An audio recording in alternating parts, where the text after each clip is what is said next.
everyone, welcome back to my channel. This is going to be a video primarily talking about scholarships, which ones you can apply for, and if you're qualified for them. I received over $200,000 worth of scholarships, and that really helped me throughout. Well, that's going to help me a lot throughout my college career and also maybe even after. And so I'm gonna go in order of the ones that I personally applied for and the ones that I haven't applied for, selective, not selective. I'm going to talk about that, and I'm also going to talk about some applying to scholarships as an international students. There may be a part 2 to this video because I don't want the video to be too long. So the first scholarship that I'm going to talk about is the Coca-Cola scholarship. I personally applied to this scholarship and I received that scholarship. It's worth $20,000. It's currently open and it closes October 31st. It's only open to U.S. citizens, nationals, U.S. permanent citizens, temporary citizens, refugees, etc. And you need a 3.0 unweighted GPA or above. Personally, my experience with this scholarship is obviously a really good one because I did end up receiving the scholarship. But what I will have to say is that the Coca-Cola scholarship is less about like your grades. Well, your grades matter, like you need a certain grade to qualify, but it's also about your extracurricular, your personal story, and how you contribute to your community. So like in my application, I talked a lot about organizations that I worked with and that I was involved with. So one of them being Girl Up, working and trying to improve gender equality within my community. Another organization that I talked about in my application was the Harvard Youth Advisory Board. Princeton Prize in Race Relations, I believe, was something I mentioned in my application. Writing poetry and basically publishing my own book was something that I also included in my application. But in the initial application process, like the first round is always, in my opinion, the most difficult, because that's when like you have to learn to be less verbose and just basically make sure that you put in as much information as possible with the little space that you have. And that's basically when they cut off the big chunks. So they started, I believe in my class there were over 200,000 students that applied, and they had to narrow that down to 1,900 students. So you see that big gap, and so it's very selective, but I wouldn't discourage anyone from applying because it's a really great opportunity, and it's not just about the scholarship, it's also the mentoring process that comes with it, and also many of the networks that you build over time and the friendships that you make at Coke Weekend and things like that. So yeah, that's the first scholarship I'm going to be talking to you about. Oh, that I just talked to you about. The second scholarship is the NASSP, National Honor Society Scholarship, and it's open to high school seniors only who are NHS members and basically in good academic standing. And when I applied, it opened October 1st, 2018. I don't know if the dates have changed, but you will need a recommendation from your National Honor Society coordinator, whoever runs it at your school. And that was a really great opportunity, especially being involved with National Honor Society since my freshman year. It was a really great chance for me to like see all my hard work pay off in the end. Oh, I forgot to mention that this scholarship is worth, well, depending on where you qualify. So semifinals are $1,300, and I think they pick 500 semifinalists. If I'm not sure about the numbers, but you can go to the website and check. I'll actually leave a link to all of the scholarships down in my bio, so you can just click on them and it will send you directly to the webpage. They have different amounts for each round you qualify, so it doesn't matter if you end up getting the biggest one, which is the $25,000 one, or you end up getting the smaller one. Money is money. So yeah. The next scholarship I'm going to talk to you guys about is the Burger King scholarship. So I personally found out about this scholarship through a web search that I did.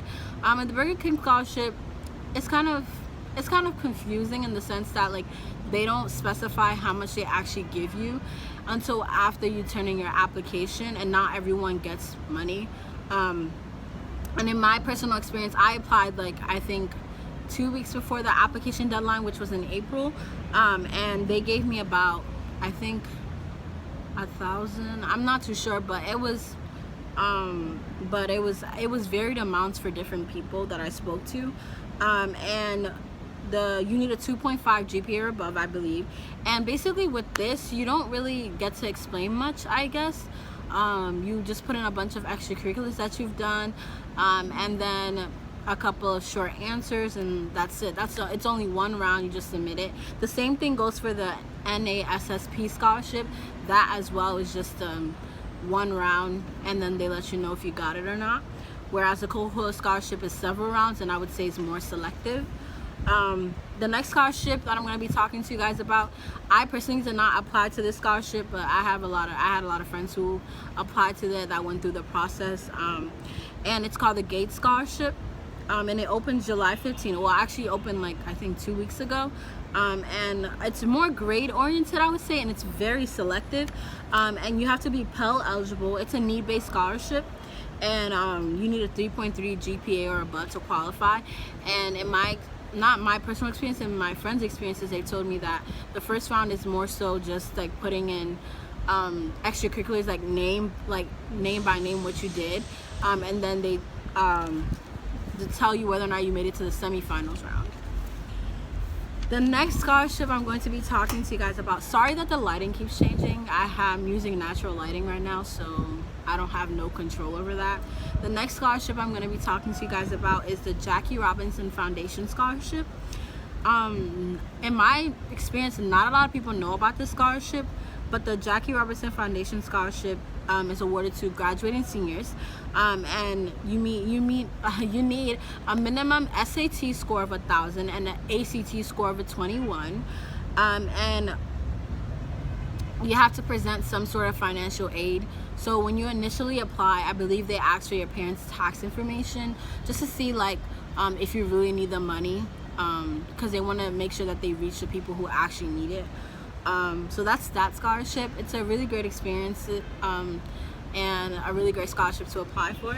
The next scholarship I'm going to be talking to you guys about is the Jack Cook Kent. So the Jack Cook Kent is really interesting in the sense that they give you a full ride to any institution that you want to apply to, and it's selective. And the great thing about this is that you do not need to be a U.S. citizen to apply, but you do need to go to school in the U.S. to apply. So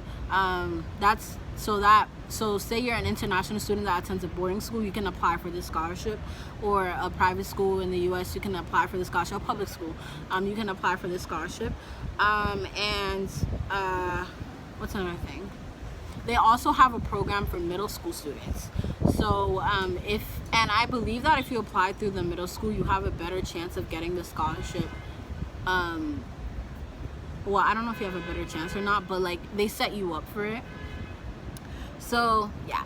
So the next thing I'm going to be talking to you guys about is international student scholarships. I got a lot of questions about this every single day, especially on my Instagram, about international student scholarships, because a lot of the other scholarships, some international students may not qualify for, because they are only open to U.S. citizens. And when I did my research, it was really, really hard for me to find any. Like when I'm telling you any scholarships, I'm telling you any, except for scholarships that were a part of like a school, or like okay, here's my one suggestion: is apply to a big university or big college if you want to receive a scholarship or money from that school, because a lot of times for private liberal arts schools, they don't offer a lot of money to international students.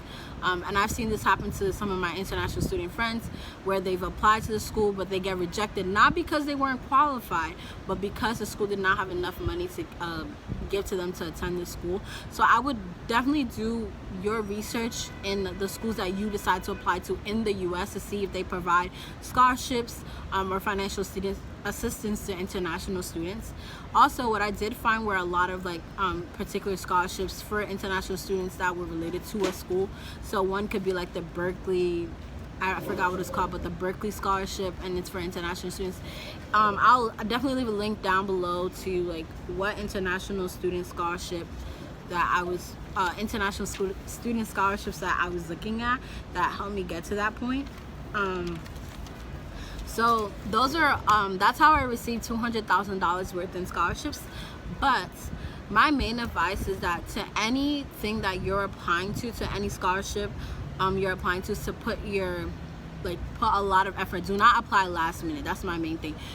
Sometimes you will get lucky and end up getting the scholarship, but not every time you're gonna get lucky to get the scholarship. So I would say stay organized. What I did was, I'll actually link this down below as well.